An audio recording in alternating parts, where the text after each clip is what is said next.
তৃতীয় দফায় শুরু হচ্ছে অন্তর্বর্তী সরকারের প্রধান উপদেষ্টা ডক্টর মোহাম্মদ ইউনূসের সঙ্গে রাজনৈতিক দলগুলোর সংস্কার বিষয়ে আলোচনা।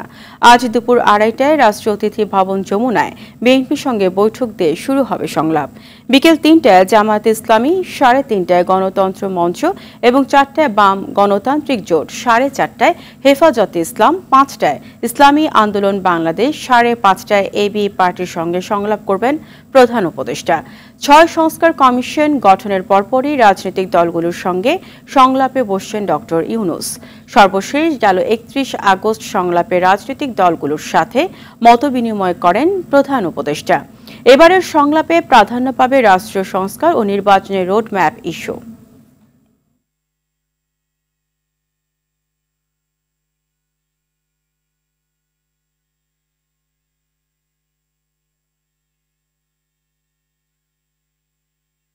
দর্শক, দুপুর 2:30টায় রাষ্ট্রীয় অতিথি ভবন যমুনায় অন্তর্বর্তী সরকারের প্রধান উপদেষ্টা ডক্টর মোহাম্মদ ইউনূসের সঙ্গে আলোচনায় বসবেন বিএনপি নেতারা।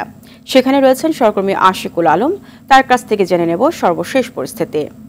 আশিক, প্রধান উপদেষ্টার সঙ্গে বৈঠকে বিএনপির নেতারা কে কে উপস্থিত থাকবেন, এছাড়া আলোচনায় কোন কোন বিষয়গুলো প্রাধান্য পাবে জানাবেন। ফারিয়া, ধন্যবাদ আপনাকে। আপনি জেনে থাকবেন, আপনি যেমনটা বলছিলেন যে প্রধান উপদেষ্টার সঙ্গে যে বিএনপির যে বৈঠক সেটা 2:30টা নাগাদ শুরু হবার কথা রয়েছে। আমরা যেটুকু জেনেছি যে এখনও পর্যন্ত কিন্তু বিএনপির কোনো শীর্ষ নেতা প্রধান উপদেষ্টার যমুনাতে এসে এখনও উপস্থিত হননি।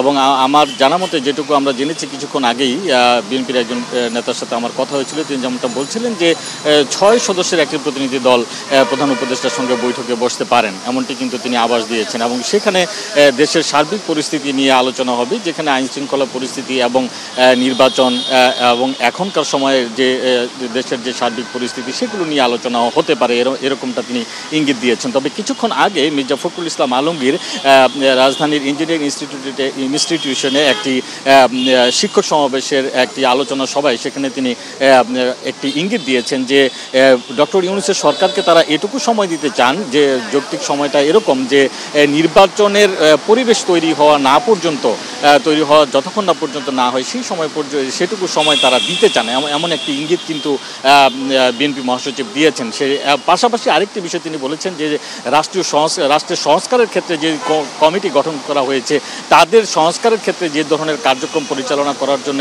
যে সময় দরকার সেটিও কিন্তু তিনি উল্লেখ করেছেন। তো সবকিছু মিলিয়ে আসলে ফারিয়া আমরা বলতে পারি যে এই আজকের যে বৈঠক, সে বৈঠকের পরবর্তী সময়ে আসলে বিএনপির পক্ষ থেকে যে বক্তব্য দেওয়া হবে সেটিকে আসলে সুস্পষ্টভাবে ধরে নেওয়া হবে যে আসলে কি নিয়ে তারা প্রধান উপদেষ্টার সঙ্গে আলোচনা করেছেন। ফারিয়া, এই ছিল আমার কাছে রাজধানীর প্রধান উপদেষ্টার কার্যালয় যমুনা থেকে এখনকার মতো খবর।